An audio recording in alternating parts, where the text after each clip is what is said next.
All right, Michael, I think we're good to go. Michael, you need to unmute yourself. There we go. I'm sorry. Good afternoon. I'm Michael Shifter, president of the Inter-American Dialogue, and I want to welcome you to this event on connectivity in the Americas. Thank you so much for joining us today. This event is being organized by the Dialogue's corporate program.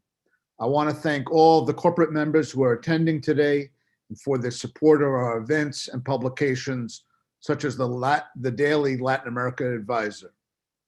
Let me recognize and thank the director of the Dialogue's corporate program and the publisher of the Advisor, Eric Brand, who has also worked tirelessly to organize this event. Many thanks as well to Kate Blancet for her valuable assistance and support. Today's session will examine one of the most critical challenges facing the Americas: how to strengthen and increase equitable access to digital infrastructure in Latin America and the Caribbean. Connecting the unconnected has been a goal of regulators and policymakers for decades now. But with the COVID-19 pandemic, this issue has taken on particular urgency. Millions of people lack access to technologies that would otherwise provide for educational opportunities, government services, jobs, and other necessities. Vulnerable populations that were already struggling in the region are at risk of falling even further behind. Lots of important questions need to be addressed. Among them, what obstacles have been standing in the way of a more comprehensive digital infrastructure in the region? What new technologies and business models hold the most promise to address these gaps? And how can governments support them? And what about the role of regulators and the private sector in ensuring that the region's economic recovery include more equitable access to the digital economy? Through the Dialogue's various programs, particularly our education program, this issue has acquired even greater salience and priority over the past year. Fortunately, today we have an expert panel with us who have agreed to share their insights and perspectives. Allow me to introduce them briefly in the order in which they will speak. I'd encourage all of you to consult their full bios, which are truly impressive. You'll find them on the Dialogue's website. Pamela Giddy is Vice Minister of Telecommunications for the government of Chile. Ricardo Ruiz is Vice President of International Operations at SBA Communications. Ryan Johnson is a Senior Director of Global Market Access and Government Affairs for Latin America at Viasat. And Natalia Fodich is a Senior Policy and Regulatory Specialist at the Alliance for Affordable Internet, a project of the World Wide Web Foundation in Washington. Each speaker will give introductory remarks. They'll be followed by a Q&A session with our participants. If you'd like to submit questions, please use the Q&A function in Zoom or email meetings@thedialogue.org during this event. And with that introduction, it's a pleasure to turn it over to Pamela, who will get us started. Pamela? Thank you very much, all of you. Well, the start was what is the state where we are, right? And we estimate that the fixed internet connectivity gap in the mid-2020 for Latin America reached 52% of households. In Chile, we're 10 points better, so we are at a gap of 43% of the households. But that it hides a lot of different realities because it's an average. So we have communes that have 100% connection and some communes that have none or close to none. On the mobile side, connectivity is a bit better. In Latam, the gap is 19%, while in Chile, we did a lot better, but so it's 5% of the mobile digital gap.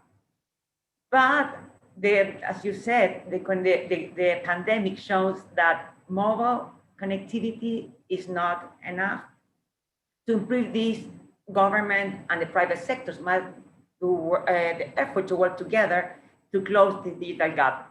And in this sense, it is necessary for the most efficient development models with the fastest deployment. On the other hand, we as regulators and government, we need to facilitate the investment, the competition, to provision services at a lower price with better services and more affordable to consumers. And definitely intervene as regulators where the market doesn't fulfill all the people's needs. In our vision, we have 4 different obstacles to level and close digital gaps. Obviously, the high cost of deployment of the digital infrastructure, also the industry reluctance to share infrastructure. We just saw an international fund coming here to Chile to be the first Black open network backbone to sell to consumers, to big customers, not end consumers. Achieve a more efficient, harmonious use of the radioelectric spectrum is something that is important. And finally, to promote modern, flexible regulations that support the technology advancements and convergence. There's 4 different gaps that we need to work at the same time as regulators and industry. Especially, I wake up every day as a regulator in charge to close the digital gap. Actually, from our government matrix, we have 15 projects. 9 of them are specifically to close gaps in education, in rural areas, to women, and so on. First, the coverage gap. So the area where you live has to have infrastructure. Then the access gap, basically if you have or not payment capacity. So where you live, you have infrastructure, but you cannot pay it, another gap. And third, the one that I mentioned, the quality gap, the connectivity capacity of fixed fiber optic connection is 40 times stronger and faster and more capacity than 3G or 4G connection. So obviously in pandemic, it was not enough to have a mobile phone in 3G or 4G or even in 2G in some cases. People could not study, could not telework, couldn't do their transactions and sell, etc. So we need to have a better quality. That's fiber optic or the 5G connectivity, internet mobile of 5th generation that we already had the first tender process in Latin America few months back in Chile for 4 bands. So we're going to start seeing the deployment of 5G with a very strong requirement of covering at least 90% of the population in a maximum period of 3 years with territorial balance. They have to cover all the provincial capitals, all the regional capitals, all the public hospitals in Chile, and so on, and other requirements. And finally, but not least, the use gap. That's basically that people, once they have connectivity, when they have a connection, they know how to use it. And this is more frequently seen, obviously, in the elder population, but also in the women population that they use their phones for more basic things and not really to add value for it. And finally, what can we do? What is the role of new technologies and business models to increase the connectivity levels? We think as regulators, we need to push for new technology. Therefore, that's why we work very hard to have 5G, but also look at wireless technologies, also the ones that share spectrum in case there's some lack of spectrum available, satellite technologies of the companies that are coming up, like Starlink, HughesNet, OneWeb, and so on. We need basically, as regulators, generate the necessary incentives for a quick deployment of current and next generation technologies. But also, we need to boost the private investment. And for this, we need to provide regulatory certainty, be flexible, and agile in the implementation of regulatory changes that are needed. Great. Thank you very much, Pamela. Thanks for getting us to a great start. And now we'll turn to Ricardo. I'm sure we'll be picking up on a lot of the issues that you that you laid out. Ricardo?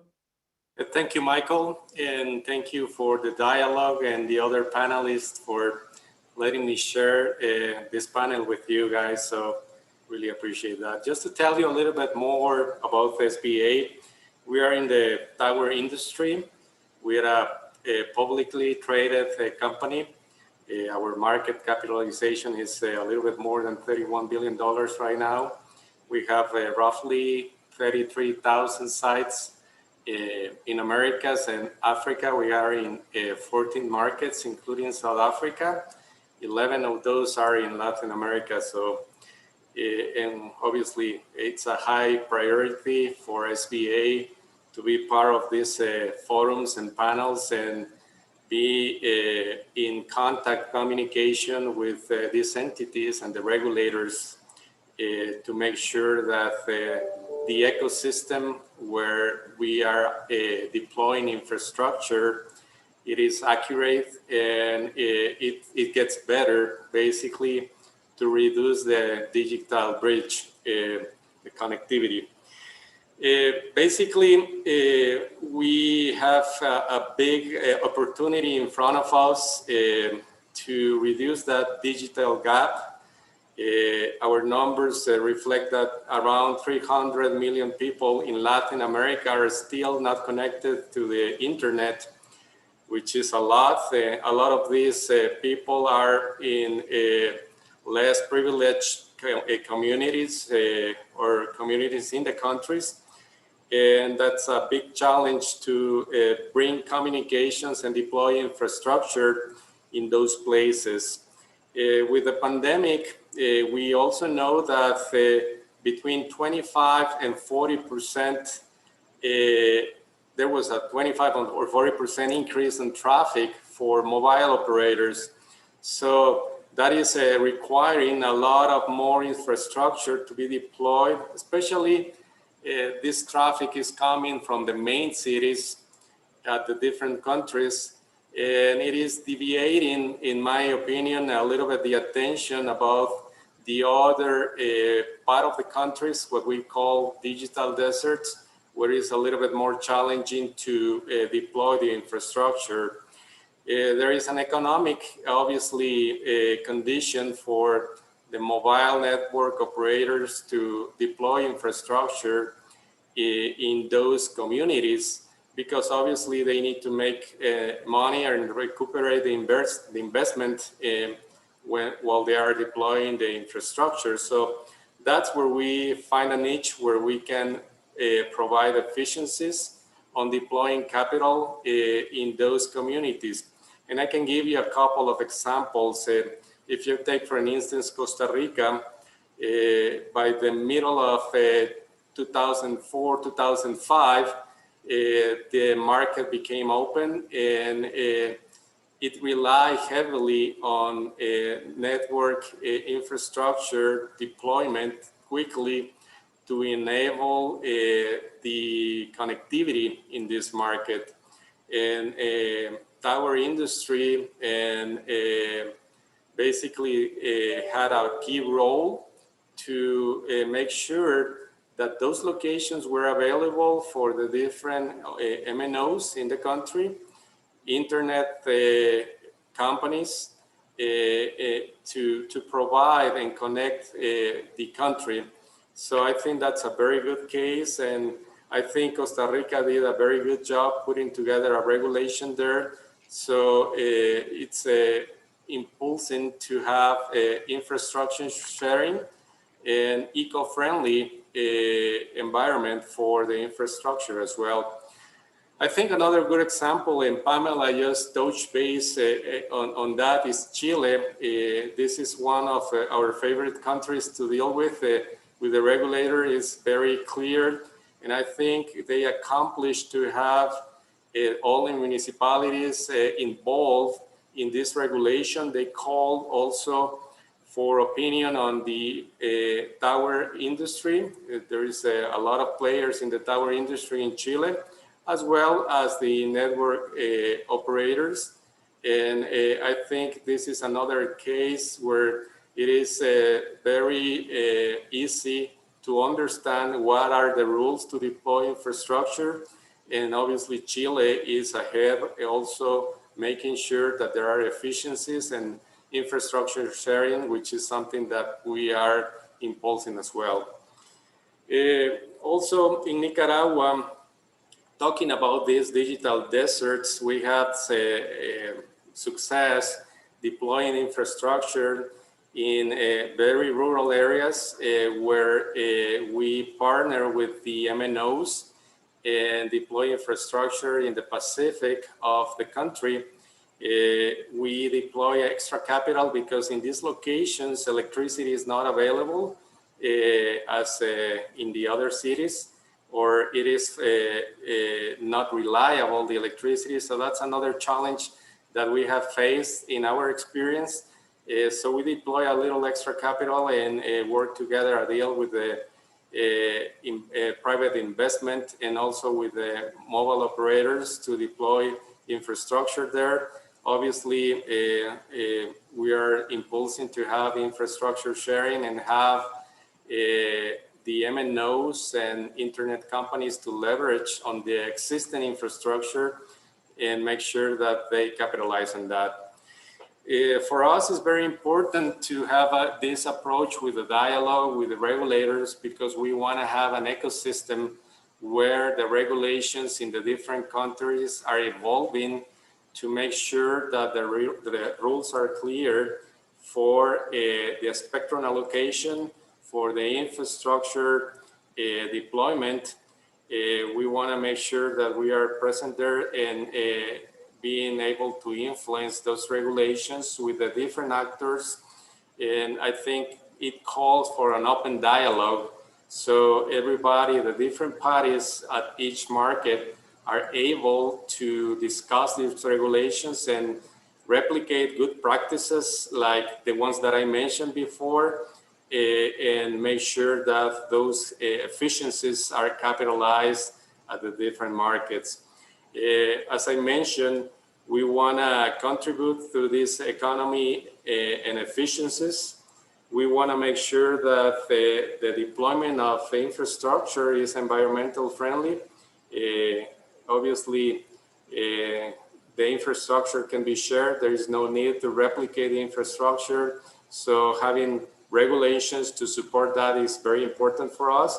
We want to support competition and innovation. With 5G coming to these markets, being Chile, Peru, and other markets taking the lead in Latin America, we're going to start seeing low height infrastructure, poles, and other type of infrastructure that are not traditional towers. And this is something that we're looking very closely into that. But obviously, the industry is going to evolve, and we are going to see different infrastructure. And this is obviously contributing to reduce the digital gap, which is something that we are very interested in. So with that, I'll turn it over back to you, Michael. Great. Thank you. Thank you very, very much, Ricardo. That was very, very interesting and very helpful. Let me turn it over to Ryan Johnson now. Ryan? Great. Thank you, Michael. Thanks for the opportunity to be here today and to these esteemed co-panelists for their participation. For Viasat, the question of connectivity is of key importance. We've built a global internet service company based on a strongly held belief that everyone and everything in the world can be connected. As the name suggests, we use satellites as a primary means of bringing broadband internet to people. And our company works across a variety of verticals, including residential, government services, enterprise, and mobility. In a given day, about 8 million people around the world rely on us as their primary internet service provider. And in the mobility sector, before COVID, we were connecting about 150 million personal devices a year on board aircraft.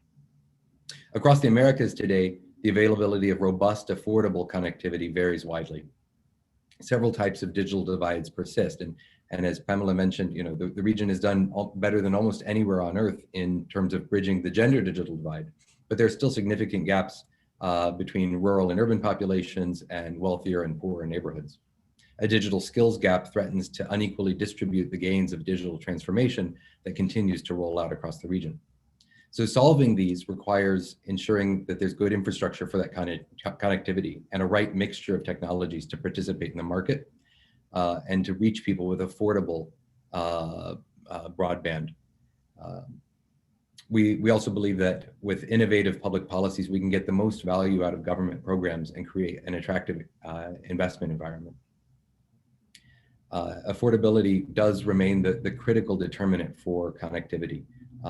In fact, today the ITU and A4AI, and I hope Natalia can speak on this a little bit more deeply, spoke to just how having 4G coverage isn't enough because there's about half the people with coverage haven't adopted that because of cost. So our focus at Viasat has been on changing the economics of satellite broadband. Satellites, of course, by their technical nature, can reach anywhere on Earth from a orbital position, but the question is one of overcoming some of the previous challenges that satellite has had: slower data rates, high cost, and large ground infrastructure requirements. So we've tackled each of those difficulties and delivered solutions that have brought affordable broadband and high speeds, as well as resilient networks. Because of our push on improving the economics of broadband, satellite broadband, we've brought the cost per gigabyte of satellite data down by about 400x over the past decade. And that's now cost and speed competitive with 4G services, and we're heading even lower with the next generation of satellites that companies like Viasat will be launching beginning next year. Because we've been able to change the economics of satellite broadband, we can focus on connecting the unconnected directly. We at Viasat have a program we call Community Internet, which operates in Brazil, Mexico, Guatemala, Jamaica, and Nigeria today, and is coming to several other cities countries across the Caribbean and Central America throughout this year. We're putting fast broadband within reach of about 2 million people today at affordable rates without government subsidies. These communities had been bypassed by the deployment of mobile networks because they were deemed uneconomical.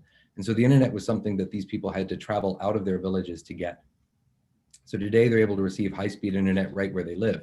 We expect this program is going to scale to tens of millions of people in the Americas and possibly over 100 million people worldwide as we grow our satellite constellation. Just in terms of the technical makeup of the community internet model, it's a very small satellite antenna, about 75 centimeters, that's connected effectively to a powerful Wi-Fi antenna and creates a Wi-Fi network extending about 500 meters out from where that VSAT antenna is. We typically install that on a store, and people can come in and buy the access that they need, typically in small pieces because it's a cash-based society and in many of these communities, and they buy sort of in small increments. So it's either an hour of free navigation or unlimited data or a data-based plan. We partner with those store owners, helping to grow their revenue as well. And effectively, we can deploy these in a question of a couple of hours once we arrive at the site. And the cost of that infrastructure is around $1,000. So it's far less than what a lot of other technologies require, meaning that we can go to places that are uneconomical for other technologies. And that drives that affordability. In Brazil, in addition to the Community Internet program, we've partnered with Telebras and the Ministry of Communications to deploy the Citizen Services and Electronic Government, or GSAC program. Over the last 18 months, we've connected about 14,000 locations across the country. Most of them have been schools, as well as government offices, and the immigration processing centers on the border with Venezuela. We have a variety of other programs in Brazil as well, but I think that gets to the point of how much satellite can do in the Americas.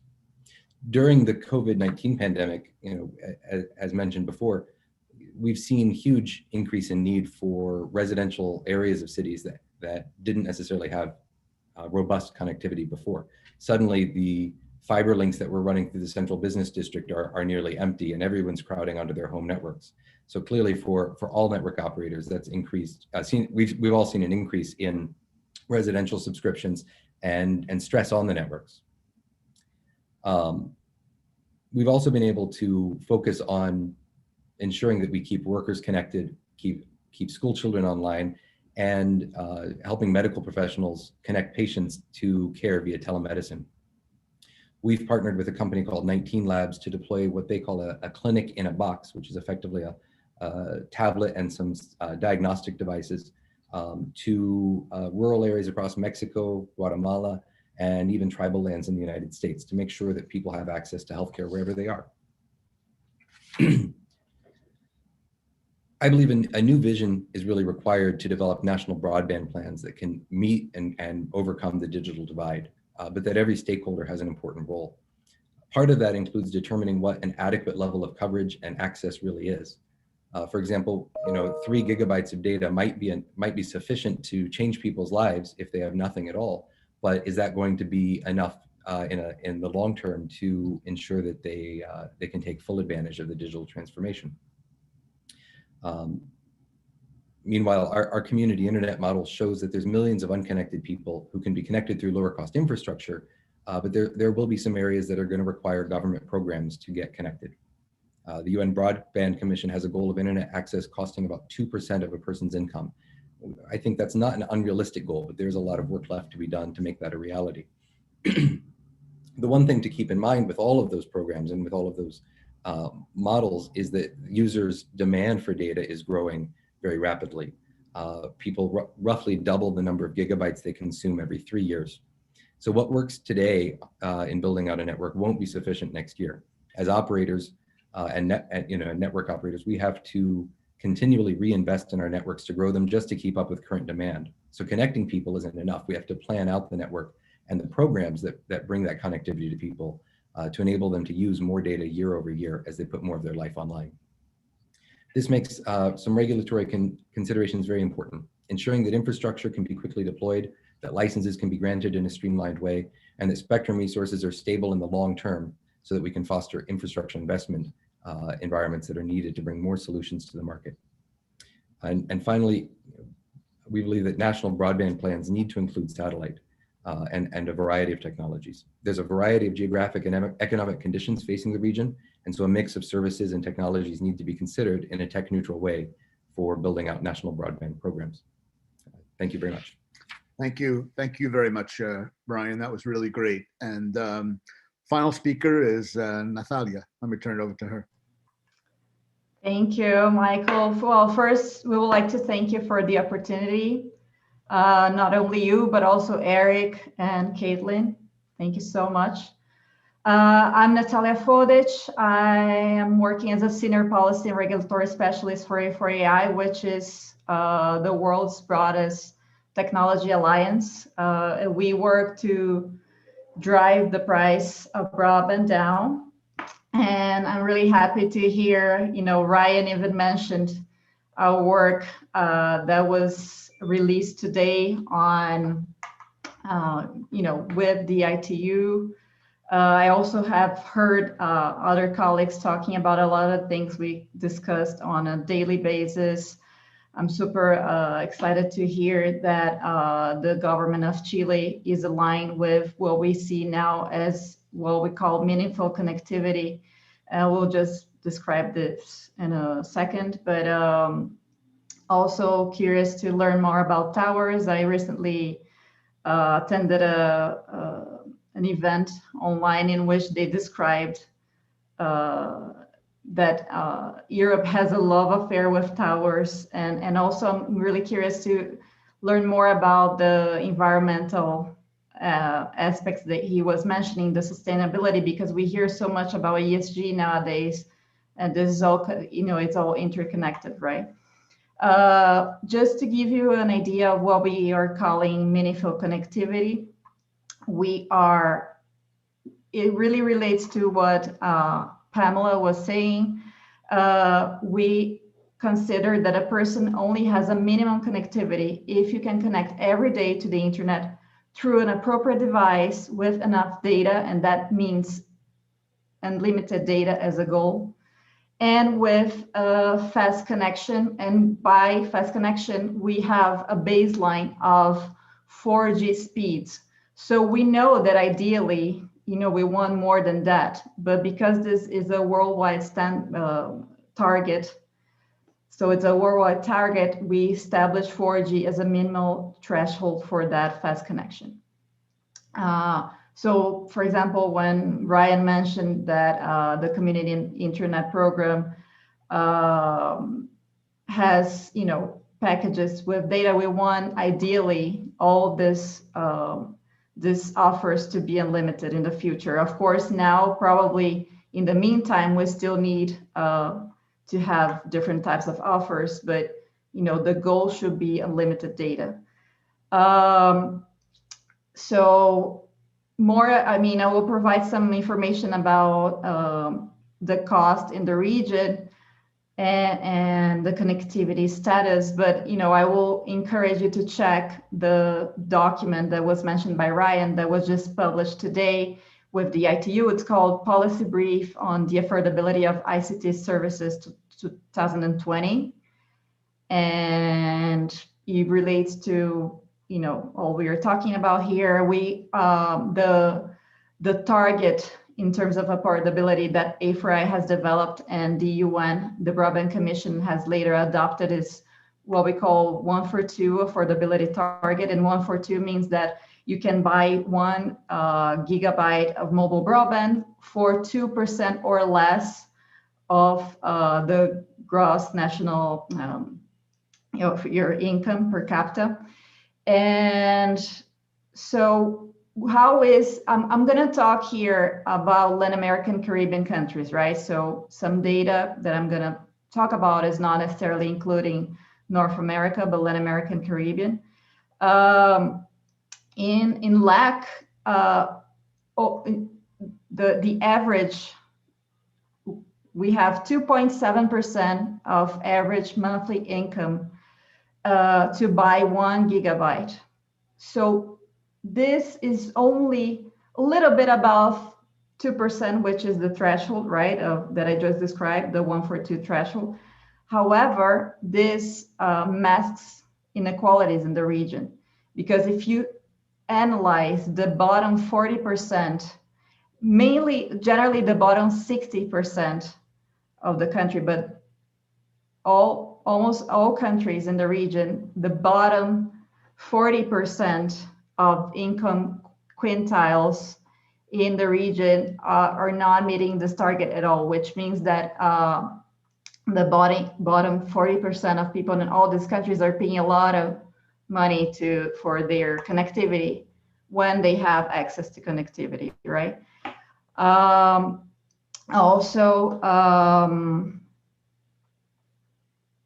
So another point but then I have so much to talk about, but in terms of the investments needed, I also encourage you to check a publication we launched a few months ago with the ITU too, and we have a lot of concrete numbers about how much we need in terms of the investment in the region. It's interesting that most investments that are needed are not greenfield. So greenfield investments are mainly 15%. But then you have a lot of operational expenses. So the largest chunk of the investments needed are operational OPEX, not CAPEX, right? And the region needs $51 billion to be connected fully by 2030. That's the number we came at in this publication and the study. And in the region, Brazil accounts for $11 billion and Mexico $14 billion of this amount. But as I said, most investments are operational expenses, right? Also, it's important to think about all of this, not only in terms of infrastructural investments, but also like what type of policy we need, what type of skills we need. And that's something that more recently over the past years, it's starting to be included in the broadband plans, but it's something we are still sort of trying to measure and trying to understand how we are actually gonna make this feasible, right, in the countries in the broadband plans. A lot of times the USFs, the universal funds in the region, are not using their amount, the amount they have collected. A lot of them do have universal access funds, but a lot of times these are not used. That's one of the main issues we see in terms of like deploying infrastructure, especially in regions where you don't have economic viability. There are other issues pertaining to individual countries, but we have a lot of times countries in the region have not been innovative or haven't allowed tests or to be made with innovative business models. That's another issue we see. And how many minutes more do I have? Like 2 minutes, Okay. please. So yeah, there is a lot of things to say, but I would say that it's really important to have this sort of dialogues as the one we are promoting today. It's important to understand that the region has, well, each country has individual characteristics, but coordination in terms of like having, as Pamela has mentioned, right, having this legal certainty and knowing which policy and regulatory frameworks to follow is really important. That's one of the things we do, right? That's one of the things A4AI is known for. And I'm really looking forward to this debate. Thank you again. Thank you. Thank you so much, Nathania. Really, really very helpful. And we've gotten a number of questions. We have about 20 minutes or so for questions. And so I'll pose them, either the questions that were posed to individuals and also general questions that anybody's free to respond to. I just want to, as a reminder to our participants, you can submit your questions using the Q&A function in Zoom, or you can email us at the meetings@thedialogue.org. Let me ask the first question to Pamela. This one is directed to you, Pamela, and it comes to Horacio Romanelli. He asks, considering that the margins have been adjusting considerably over time, what are the public policies that you believe are appropriate to gain, excuse me. Oh my God.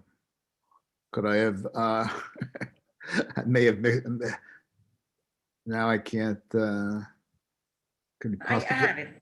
You have it? Okay.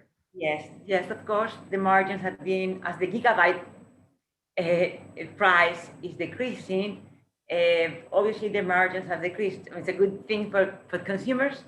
Until the gigabyte has decreased 80% in the last 5 years. Not very good thing for companies, obviously, especially when, for example, they have to face the deployment of 5G infrastructure. We have calculated that to meet the requirements that we set in our technical project, that is $4,000 million in the next years. So how are they going to find this money? So first, we as regulators, I need to promote infrastructure sharing. That is a deployment much more efficient than to have three antennas, let's say different companies at the same time, or fiber optic parallel, not giving service to anyone but the branded service. And that's one, I think also as regulators we need to promote as well. And we did the last thing for the first time in our 5G tender, we ask for wholesale technical projects. Another thing is obviously to share spectrum. That is to join companies. We see that much more the deployment associated companies now in Europe. We're seeing it very much.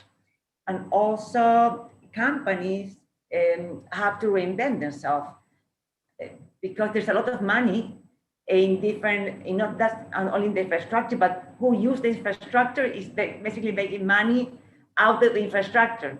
So how they integrate it vertically and they make applications, they make business models to generate vertical companies among themselves. And also for the new 5G, it's not before for 3G or 4G, all the business profitability possible was the number of customers, the people that live in the country, because for a contract, they need a person that use a mobile. In the 5G world, it's gonna be an amount, everything has sensors, all the productivity sector is going to be having different business models and applications. So there's going to have a lot of investment and value creation is going to be met. Just for Chile, we have made the calculation to different consultants that it's going to be a value added in our GDP of 1% per year, at least in the next 30 years. That is a value creation of $30 billion in the from here now to 2035. The question is, who is going to have that productivity? It's going to be the infrastructure company. It's going to be the OTT that runs on top of it. It's going to be the entrepreneur that launches a new application. So who's going to get that value out of it? Our role as government is to make sure the benefit of this value creation is also captured by the user, in the citizen, in many different ways, at least obviously for economic growth, that is going to be investing on them, but also in improving their quality life through new technologies. Great. Thank you very, very much, Pamela. We have a couple of questions for Ryan, if you don't mind, Ryan, and you could take them, as you see fit. But Renan Rapallo asked, do you have any programs Viasat in Central America? Another question on the importance of satellite broadband has become more critical because of the pandemic. And can you elaborate on some of the benefits of satellite broadband that traditional terrestrial services cannot provide? And the third question is, do you have any estimates of how many GBs will be relevant for someone to connect in the next 5 years? 3 GB may not be enough. Do you have any idea from your experience in the market? Yeah, well, I'll take the last one first and kind of bounce pass it to Natalia a little bit, just by caveating though that, I mean, clearly A4AI has done a lot of research on use and demand, so okay, they probably can speak to that. But the one thing I would just say though is a user who has a very large connected TV or several large connected TVs, right, and is online all day on a computer, right? They're using a lot of data today, and they're going to use a lot more data in 5 years. A user who's on a mobile device today, and maybe is, the highest data application they use is YouTube, is going to use more than they're using today. But I mean, it's all kind of on a relative scale. And the different services that we provide, for example, our residential broadband, that's a different data profile than community internet. So, okay. On the programs we have in Central America, well, we're very involved in the mobility vertical in Central America. So almost all of the major U.S. airlines obviously fly across the region. We're installed on Aeromexico, Delta, United, American, and JetBlue. So pretty broad base across the whole Americas region, clearly, as well as the community internet model, like I said, has begun in Guatemala. We had our launch just at the end of last year. Obviously, things were delayed a little bit because of COVID, but we got there in the end. And we'll be launching in other Central American countries throughout this year. So there's a lot coming there. In terms of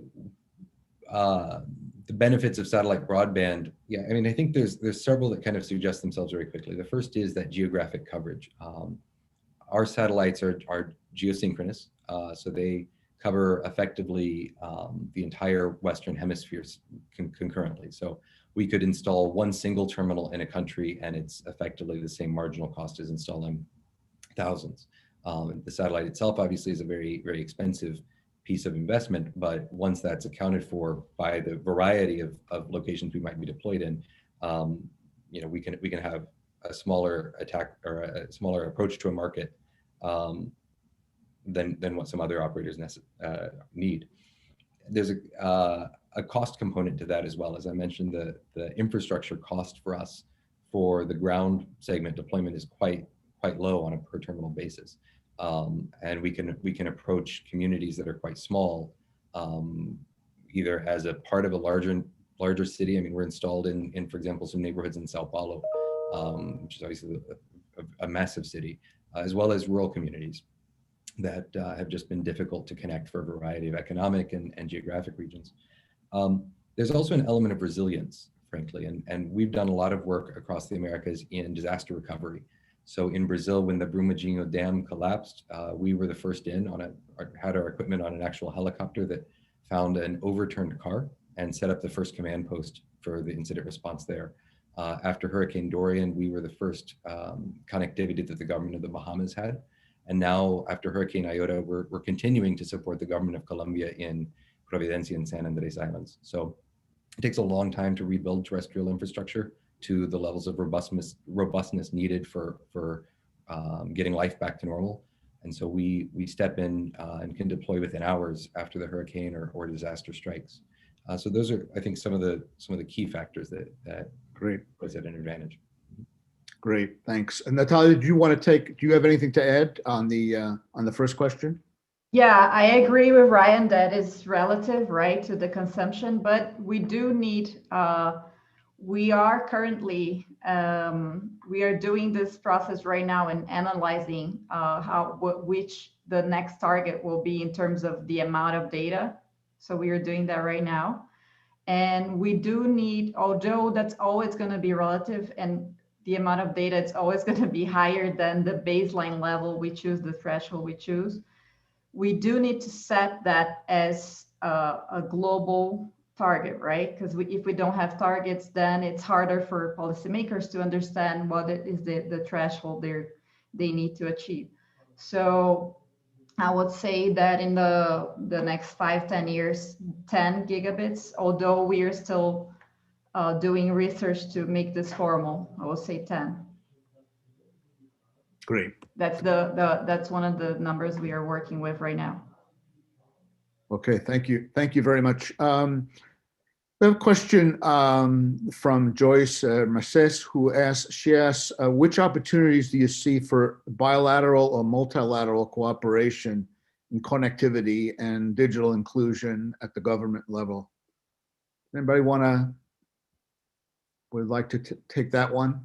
Yes, yeah, well, please.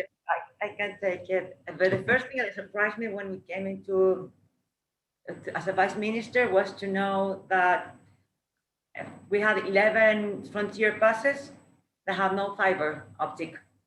So we are working obviously with our neighbors to have fiber optic on both sides, because obviously of the logistics, importation, and countries, we as a region need to be connected. So we achieve the goal when a company, big technological companies, is assessing where it's gonna, for example, place their next data center.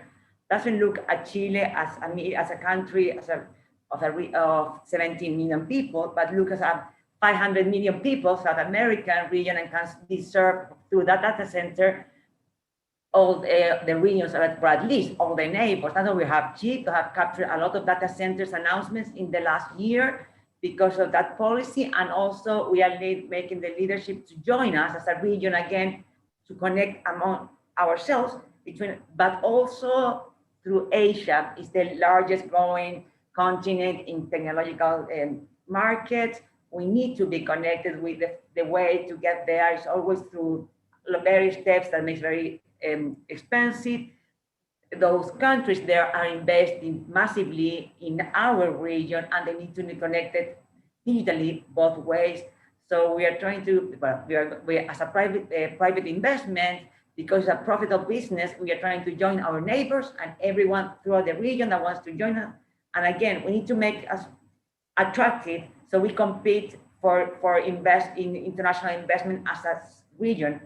And we have to fight for that against Europe as a region, or the big market as a whole, US.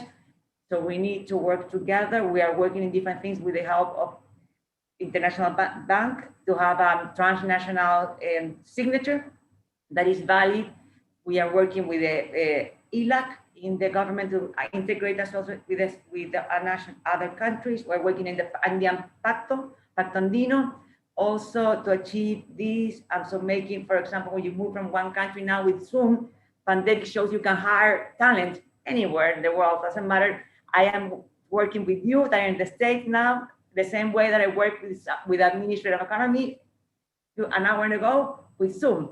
So you can hire talent from everyone from the world. So how you make your diploma from university valid, we don't have to go now. Immigrants have to come physically with the diploma, have to have a lot of certification, buildings, clap, seal, approve, is verified, and so on. So we have to digitalize our governments and make processes valid throughout the region. Great, thank you. Everybody else, Natalia, you look like you want to say something on this or no? Well, I'm biased on this one because not only we have a lot of joint projects with the World Bank and the ITU, but I have also worked for the IDB, and Right. you know, I am a true believer in international cooperation in the region. I think there's one side there are like infrastructural issues to think about. So for example, a few years ago, there was a discussion of deploying a fiber optic cable in the region. That's like there's this sort of examples. But then you also have a necessary effort of standardizing and harmonizing the regulatory frameworks in the different parts of the ecosystem, in the infrastructure. And so, for example, you need all countries in the region to have the same understanding of how their spectrum is going to be managed, right? Because if you don't, then the cost will be higher. So that relates to affordability of our work too. Or you need, or what Pamela was saying, right? You need the same incentives for deployment to attract infrastructure that can be used by various countries in the region. So I think there is a lot of room for international cooperation and bilateral. I will not go into right now, but international. That's what I can comment about. Great. Thank you very much. I have two questions that are related. Let me ask both of them. One is from Juan Manuel Vilches, who says that it's been said that deployment of 5G could increase the digital gap as the investment goes to densely populated areas. What would be the best policy approach for Latin American countries to connect remote regions or promoting 5G? Is that a choice?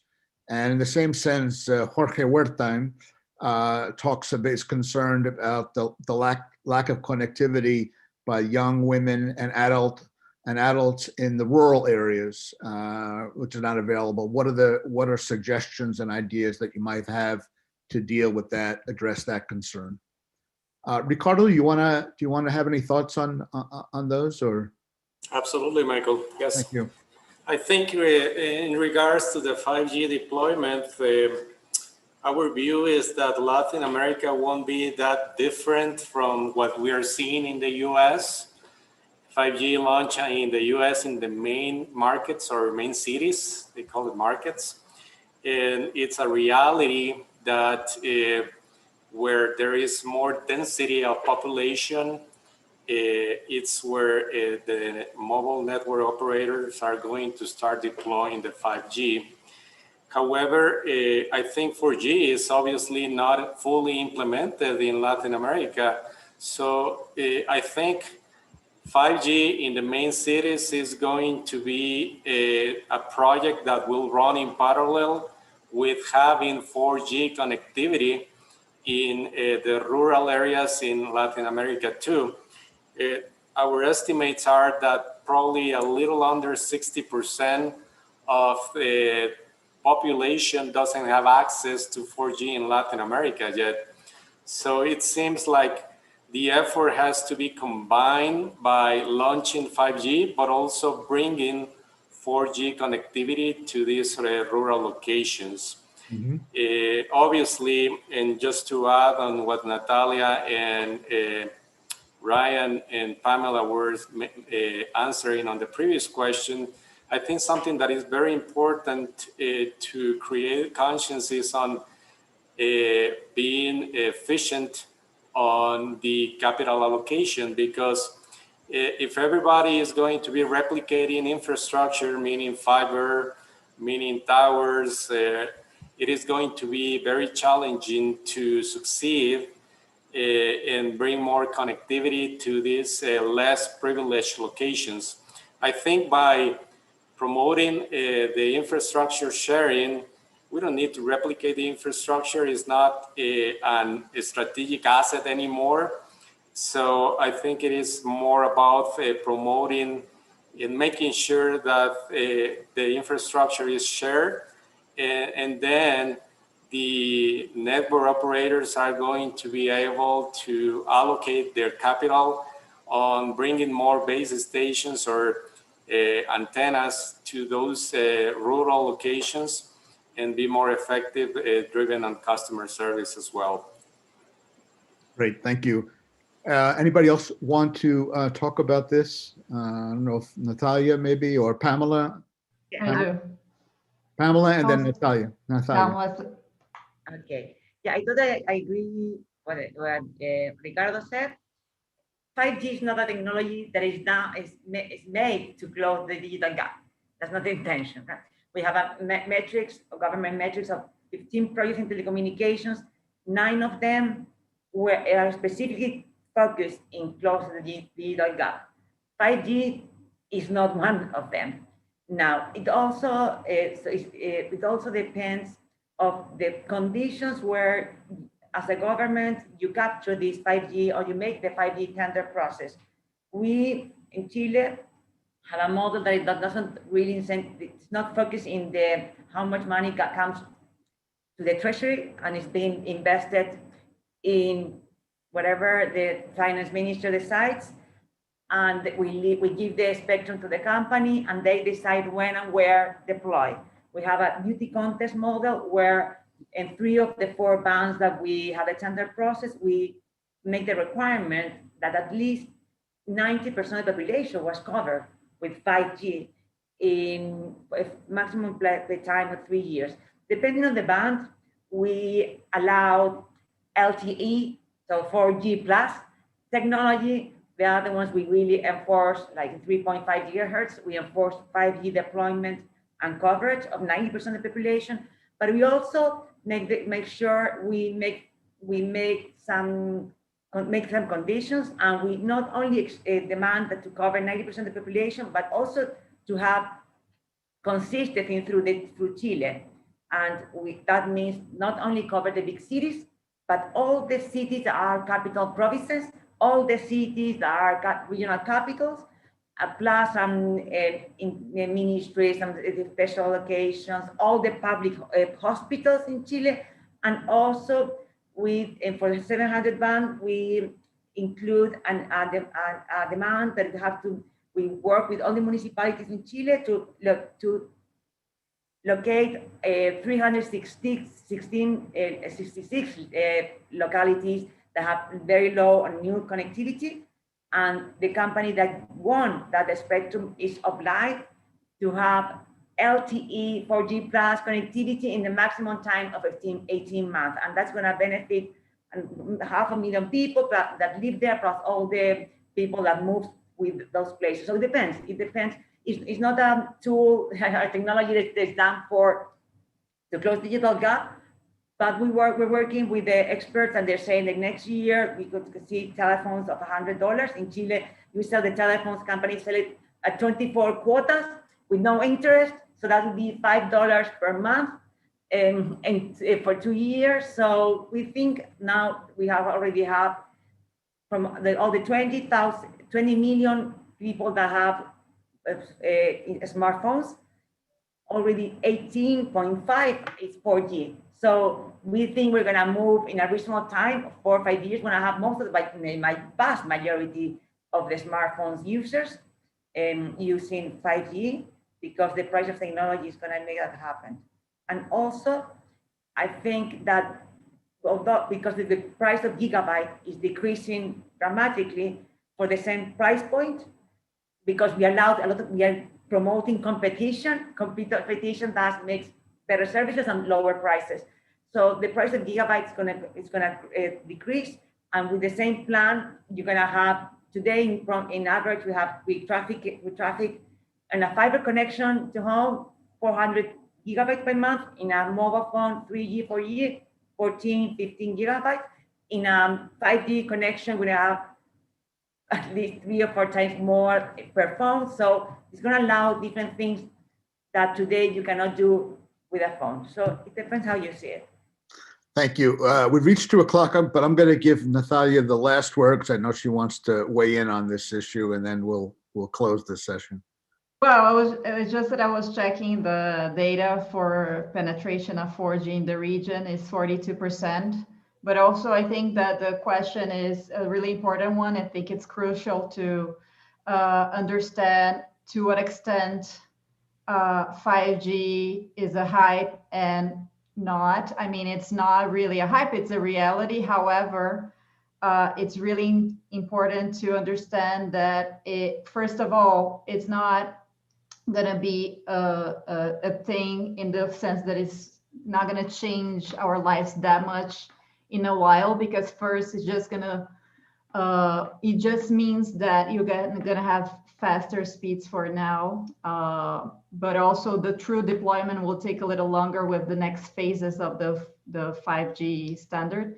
But also it's important that regulators make sure that all the focus of attention and the person stays not only for the most populated areas. And Pamela was giving, examples of how you can use that as a momentum to debate the accessibility gap in other areas too. So I think that's a really important question, and we should continue to work on that. And we're continuously trying to understand, the avenues of work we should focus on.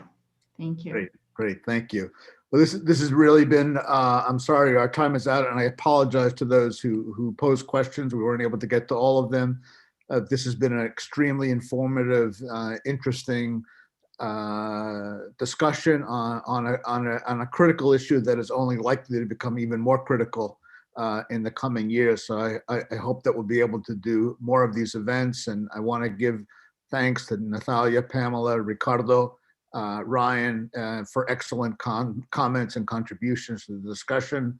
I want to give thanks to all of the participants, and a special thanks to our corporate program members who I know were very keenly interested in this topic, and of course, to Eric Brand, who organized the session and runs our corporate program, and to Kate Blancett again for all of her help and support. So with that, thanks to everybody. This has been a great session. I've learned a lot, and I'm sure all of our participants have. Take care, everybody, and please stay well and healthy. That's the most important thing. Take care. Thank you.